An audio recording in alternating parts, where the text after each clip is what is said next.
তো বন্ধুরা, আজকে আমরা শিখব বিভিন্ন সবজির নাম বাংলা ও ইংরেজিতে। অবশ্যই তোমরা ভালো করে শুনবে। আলু, আলুকে ইংরেজিতে বলা হয় পটেটো। টমেটো, টমেটোকে ইংরেজিতে বলা হয় টমাটো। বেগুন, বেগুনকে ইংরেজিতে বলা হয় ব্রিঞ্জাল অথবা এগপ্লান্ট। ফুলকপি, ফুলকপিকে ইংরেজিতে বলা হয় কলিফ্লাওয়ার।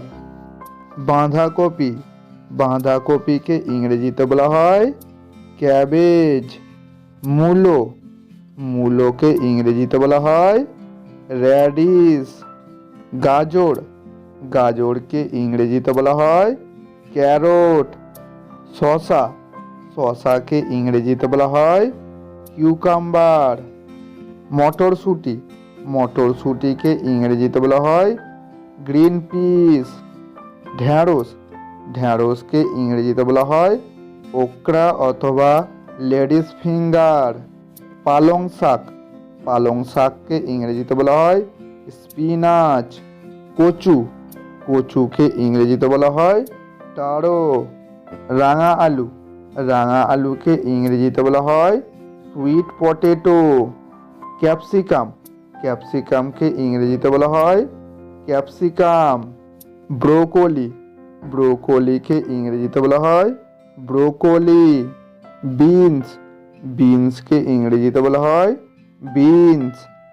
মেথি শাক, মেথি শাককে ইংরেজিতে বলা হয় ফেনুগ্রিক লিভস। সজনে ডাঁটা, সজনে ডাঁটাকে ইংরেজিতে বলা হয় ড্রাম স্টিক। কাঁচা কলা, কাঁচা কলাকে ইংরেজিতে বলা হয় র বানানা। রসুন, রসুনকে ইংরেজিতে বলা হয় গার্লিক। পেঁয়াজ, পেঁয়াজকে ইংরেজিতে বলা হয় অনিয়ন। লঙ্কা, লঙ্কাকে ইংরেজিতে বলা হয় চিলি। কুমড়ো, কুমড়োকে ইংরেজিতে বলা হয় পাম্পকিন। তো বন্ধুরা, এরকম ভিডিও আমি আপনাদের জন্য নিয়ে আসতে থাকবো। যদি ভিডিওটা ভালো লাগে অবশ্যই সাবস্ক্রাইব করে লাইক কমেন্ট শেয়ার করে দেবেন।